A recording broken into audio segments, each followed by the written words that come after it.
a nosotros nos queda una sola unidad, bien, que es vinculante a lo que hemos hecho hoy, que es el examen de las extremidades, pero ahora específicamente a las venas, las arterias y los linfáticos. Y al final de esa unidad, nosotros vamos a ver unos conceptos que se los quiero dejar claro hoy mismo.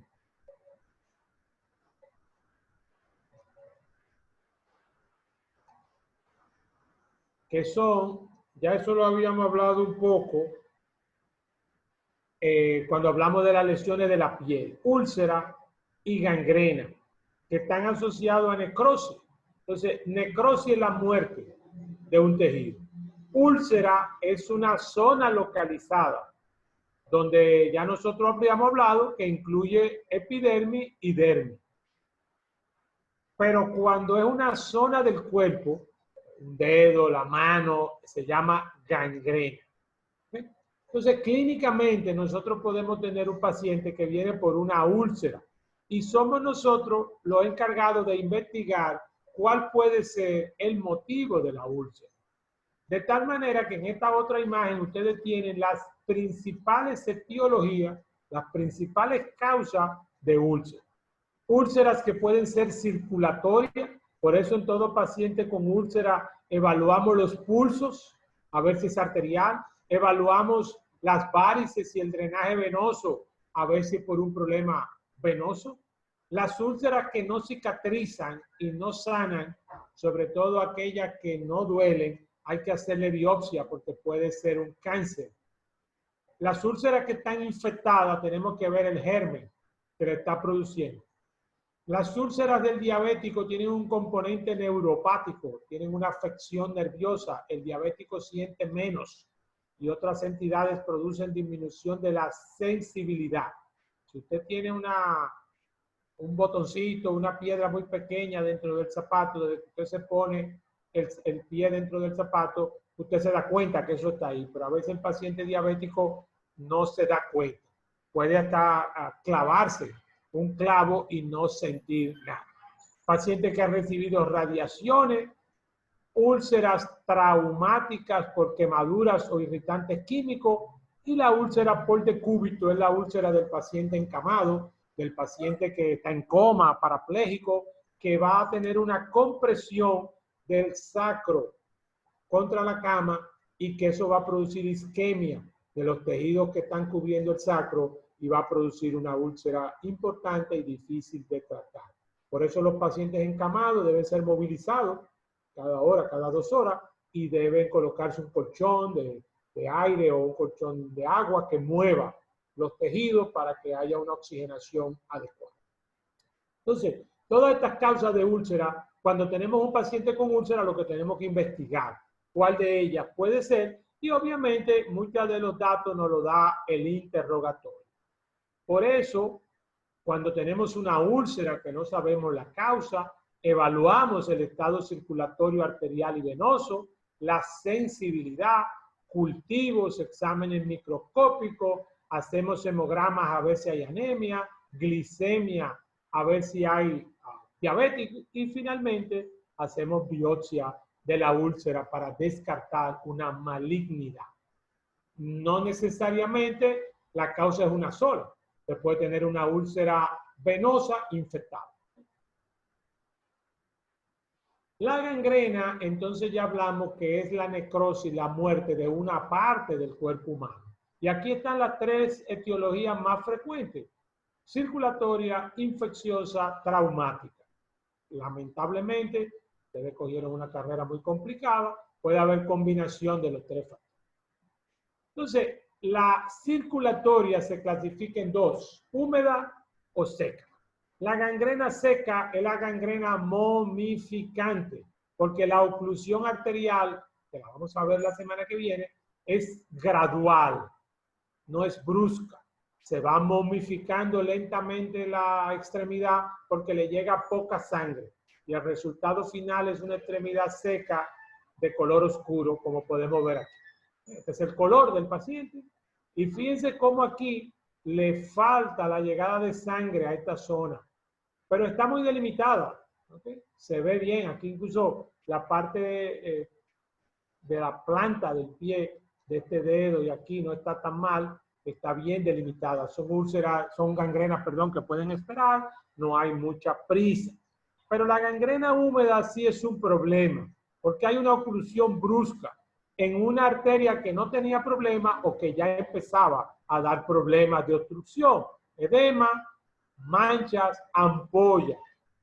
Generalmente muy temprano se va a infectar de manera secundaria y gérmenes productores de gas van a permitir que cuando uno lo apriete, uno aprieta el pie, la piel, va a sentir la crepitación, que es la presencia de gas en los tejidos, el tejido celular subcutáneo, en este caso es por la presencia de gérmenes productores de gas. Y esto es lo clásico de la gangrena diabética. Por eso el diabético, hay una entidad que se llama el pie diabético. El pie del paciente diabético, los pies de los pacientes diabéticos hay que cuidarlos mucho porque se pueden dañar, alterar muy fácilmente. Fíjense que ya esta se ve diferente, no está delimitada, tiene prácticamente el quinto dedo muy afectado. Fíjense que ya hay zonas donde hubo acceso y abrieron, se han drenado, hay edema de la zona, y estas son úlceras que fácilmente llegan a invadir las bacterias, el torrente sanguíneo, y pueden producir una bacteriemia y finalmente una septicemia. La gangrena traumática, obviamente el paciente tiene la historia de que hubo un trauma, generalmente es un trauma contuso con aplastamiento de la extremidad, que puede llevar ese aplastamiento a una lesión vascular, comprometiendo la gangrena traumática con una gangrena circulatoria. Y finalmente se puede complicar con una infección. Hay que tenerlo muy pendiente y son traumas de muy difícil manejo. Como usted tiene un paciente que se le ha aplastado un miembro y ha roto los huesos y ha maltratado los tejidos y la arteria quedó lesionada, es muy difícil el manejo de estos pacientes. En ese caso lo mejor sería amputar la extremidad, ¿no? O sea, Bueno, sería más... lo mejor, número uno, es salvarle la vida al paciente. A veces Exacto. del trauma. Y número dos, detenerlo sangrado. Número tres, tratar de salvarla. Y número cuatro, si no se puede hacer nada, entonces sí hablaríamos de debridamiento y o amputación. Pero hay que empezar tratando de la vida del paciente. Gracias, doctor. Finalmente, la gangrena bacteriana, pues es una gangrena producida por bacterias que destruyen, matan las células. Clostridios anaerobios, estreptococo, pueden ser los gérmenes más frecuentes en este tipo de patología. Quería avanzarle eso. ¿Alguna pregunta? Como dijo el doctor, realmente estos pacientes por gangrena, por contusión, lo que tratamos es de salvarle la mayor parte de la extremidad, porque la verdad que a veces queda en muy mal estado la extremidad y aún en el reimplante es complicado.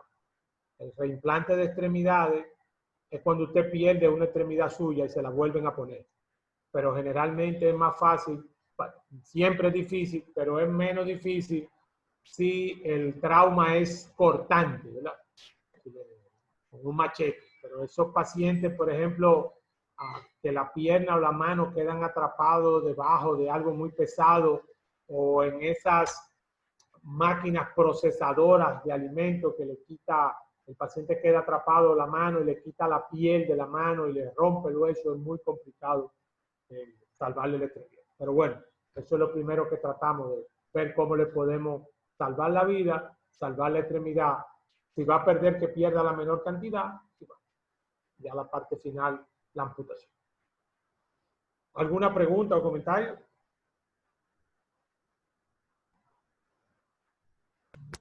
¿Todo claro, doctor? Para mí. ¿No? Que todo claro, lo personal. No sé, entonces son lo que tienen que decir, sí, quedó claro. Este es un tema que se da muy poco en la carrera de medicina. No sé si en biología médica le dieron las extremidades y todo eso, pero se habla muy poco. Profesor, ¿podría repetir lo que hay que hacer de la tarea? Oh, sí, cómo no. En la tarea van a tomar la patología que yo le di. Van a poner cuál es el motivo de consulta y principal o la combinación de factores y van a poner brevemente qué es, dónde se hace cómo se hace el diagnóstico clínico, cómo se sospecha una lesión. Profe, yo tengo una pregunta.